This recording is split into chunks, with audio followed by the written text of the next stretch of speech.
কয়েকদিন আগে আরেকটি সিদ্ধান্ত গ্রহণ করেছি। এই মা বোনদের একটি ব্যাপারে খুব কষ্ট হয়, রান্না বাড়ির ব্যাপারে কষ্ট হয়, সেটি গ্রামের মা বোনই হোক, সেটি শহরের মা বোনই হোক।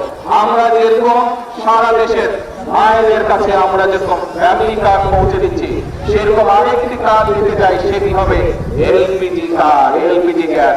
এটি আমরা মা বোনদেরকে পৌঁছে দেব, যাতে করে মা বোনদেরকে রান্না বান্নার জন্য কষ্ট করতে না হয়। প্রিয় ভাই বোনেরা, আমরা বলেছিলাম যে বিএনপি সরকার গঠন করলে কৃষক ভাইদের জন্য আমরা কৃষি কার্ড দিব। কৃষক ভাইদের আমরা 10,000 টাকা পর্যন্ত কৃষি ঋণ যেটা আছে সেটা আমরা মওকুফের ব্যবস্থা করব।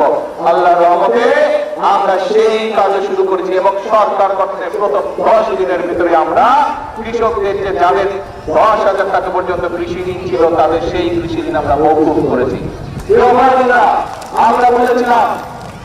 আমরা বলেছিলাম দেশের বিভিন্ন জায়গায় বিভিন্ন মিল কারখানা বন্ধ হয়ে গিয়েছে।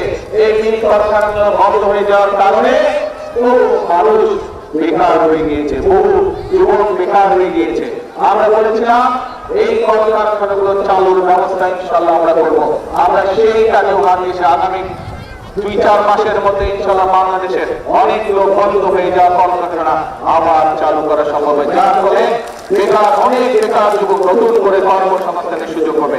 শুধু তাই নয়, আমরা বিভিন্ন শিল্প উদ্যোক্তারা যারা আছে তাদেরকে আমরা দেখেছি, তাদের সাথে কথা বলছি, তাদের বিভিন্ন অসুবিধা যেগুলো আছে সেগুলো আমরা সরকারের পক্ষ থেকে সমাধানের চেষ্টা করছি, যাতে করে তারা নতুন নতুন শিল্প কারখানা তৈরি করে এবং যাতে করে এই দেশের যারা তরুণ যুবক আছে কর্মসংস্থান, যাদের কর্মসংস্থান নেই, যারা বেকার হয়েছে তারা যাতে কর্মসংস্থানের সুযোগ পায়, সেই কাজও আমরা শুরু করেছি। প্রিয় ভাই বোনেরা, আমরা বলেছিলাম যে মসজিদের ইমাম বলেন, খতিব সাহেব বলেন, মুয়াজ্জিন বলেন, বিভিন্ন অন্য ধর্মের যারা ধর্মে ঘুরেছে তাদেরকে আমরা ব্যবস্থা করব সরকার থেকে তাদের জন্য একটি সম্মানী, সেই ব্যবস্থার কাজও আমরা শুরু করেছি এরই ভিতরে। অর্থাৎ এই যে কটি কাজের কথা আপনাদের সামনে আমি তুলে ধরলাম, ভাই বোনেরা, এই সকল কাজগুলো আমরা করতে চাই এই দেশের মানুষের জন্য।